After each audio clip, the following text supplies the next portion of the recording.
უმაღლესი ნომინალის კუპიურებს განსაკუთრებული ადგილი უჭირავთ გლობალურ ეკონომიკაში. ისინი ერთდროულად გამოხატავენ როგორც ეროვნულ სიძლიერეს, ასევე ფინანსურ სირთულეებსაც. ასეთი კუპიურები იშვიათად გამოიცემა და უმეტესად მსხვილ გარიგებებში, ან ინფლაციური წნეხის დროს გამოიყენება. ყველაზე დიდი ნომინალის კუპიურების განხილვა გვაძლევს საშუალებას შევიცნოთ არა მხოლოდ ქვეყნების მონეტარული პოლიტიკა, არამედ ეკონომიკური ნარატივები და პრაქტიკული ფაქტორები, რომლებიც მათ განსაზღვრავს. მსოფლიოს გარშემო მაღალნომინალიანი კუპიურების მიმოქცევიდან ამოღების შემთხვევა არაერთხელ გვინახავს. მაგალითად, ამერიკის შეერთებულ შტატებში 500, 1000, 10000 და 100000 დოლარიანი ბანკნოტები უკვე წარსულში დარჩა და მაღალი პოპულარობის მიუხედავად საუბარი 100 დოლარიანი კუპიურების გაუქმებაზეც აქტიურად მიმდინარეობს. ევროპის მასშტაბით კი 500 ევროიანი ბანკნოტები მიმოქცევიდან 2019 წლის აპრილში ამოიღეს. მიუხედავად იმისა, რომ მფლობელისთვის ამ ნომინალის კუპიურა გადახდის ჯერ კიდევ ლეგალური საშუალებაა. მსოფლიოს მასშტაბით ნაღდი ფულის წინააღმდეგ ბრძოლა უფრო ინტენსიურ ფაზაში შედის. ცენტრალური ბანკის ციფრული ვალუტის შემოღებას გლობალურ საფინანსო სისტემებზე გრძელვადიანი გავლენა ექნება. იმ ფონზე, რომ ციფრული ბანკინგი შეუჩერებელ ზრდას განიცდის. ციფრულ ვალუტას კი ახალი ფინანსური ეპოქის დაწყება შეეძლება, რასაც ნაღდი ფულის პოტენციური გაუქმებაც მოჰყვება. უდავოა, რომ ისეთი მსხვილი ეკონომიკები, როგორებიც ამერიკის შეერთებული შტატები, ევროზონა ან ჩინეთი არიან, ციფრული ვალუტის შემოღებაზე უკვე მუშაობენ. თუმცა, როგორც ჩანს, მსოფლიოს დანარჩენ ქვეყნებში ნაღდი ფული, მათ შორის მაღალი ნომინალის მქონე ბანკნოტები, დღემდე აქტიურად გამოიყენება.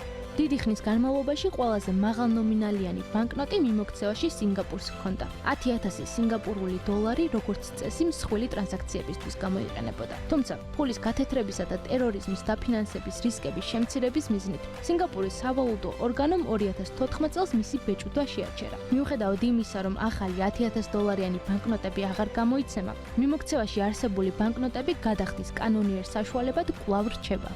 სამაგიეროდ 10000 დოლარიანი კუპიურები დღემდე იბეჭდება ბრუნეიში. სინგაპურსა და ბრუნეის შორის ვალუტის ურთიერთშენაცვლების შეთანხმება არსებობს, რაც იმას ნიშნავს, რომ სინგაპურული და ბრუნეული დოლარი თანაბარწონიანია და ორივე ქვეყანაში გამოიყენება. ეს უნიკალური შეთანხმება ბრუნეის საშუალებას აძლევს კვლავ დაბეჭდოს 10000 დოლარის ნომინალის ბანკნოტები, მიუხედავად იმისა, რომ სინგაპურში მისი ეკვივალენტი აღარ გამოიცემა. ბრუნეის ნავთობით მდიდარი ეკონომიკა ვალუტისთვის მყარ საფუძველს ქმნის და უზრუნველყოფს, რომ 10000 დოლარიანი ბანკნოტები პრაქტიკულ საშუალებად დარჩეს მაღალი ღირებულების ტრანზაქციებისთვის.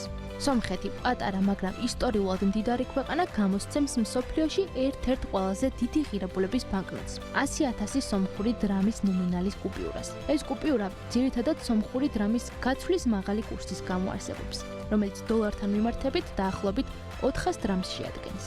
მაღალი ღირებულების ბანკნოტების მიმოქცევიდან ამოღების ტენდენციას ფეხი შვეიცარიამაც აუწყო და მხოლოდ 1000 შვეიცარიული ფრანკის ნომინალიანი კუპიურა დაიტოვა. ეს იისფერი ბანკნოტი არა მხოლოდ შვეიცარიული სიზუსტის სიმბოლოა, არამედ პრაქტიკული ინსტრუმენტიც იმ ქვეყანაში, სადაც ნაღდი ფული ჯერ კიდევ ფართოდ გამოიყენება. მეტიც, შვეიცარიაში მიმოქცევაში არსებული ნაღდი ფულის დაახლოებით 9 50 მილიარდი ფრანკი 1000 ფრანკიან კუპიურებშია განთავსებული. 1000 დოლარიანი კუპიურა კრიტიკულ როლს ასრულებს ჰონკონგის ეკონომიკაშიც. ამერიკულ დოლარზე მიბმული ჰონკონგური დოლარი საიმედო ვალუტაა როგორც შიდა, ისე საერთაშორისო ტრანზაქციებისთვის. 1000 ჰონკონგური დოლარის კუპიურას კი მისი პოტენციალი გამოარჩევს. ჰონკონგის ჩინეთთან ეკონომიკური სიახლოვის ზრდასთან ერთად არსებობს ვარაუდი, რომ ვალუტა ამერიკული დოლარის ნაცვლად ჩინურ იუანს მიებმება, რაც მის ღირებულებას მნიშვნელოვნად გაზრდის. ნაღდი ფულის წინააღმდეგ ბრძოლის წინახაზზე არაბთა გაერთიანებული საამიროებიც ხდება. მიუხედავად ამისა, ცენტრალური ბანკი მაღალი ღირებულების ბანკნოტების გაუქმებაზე საერთოდ არ საუბრობს და 1000 დირჰემიან ბანკნოტებს ბეჭდავს.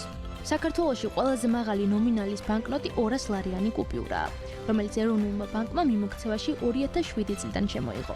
არსებობს 500 ლარის ნომინალის კუპიურაც, რომელიც პირველად 1995 წელს უკიდურესად შეზღუდული რაოდენობით გამოიცა, მხოლოდ საკოლექციო მიზნებისთვის. ბანკნოტი ოფიციალურ სავაჭრო მიმოქცევაში არასდროს ჩაშვებულა, თუმცა დღემდე გამოიყენება საბანკო სისტემების შიდა ტრანზაქციებში. 500 ლარიან ბანკნოტზე დავით აღმაშენებელია გამოსახული.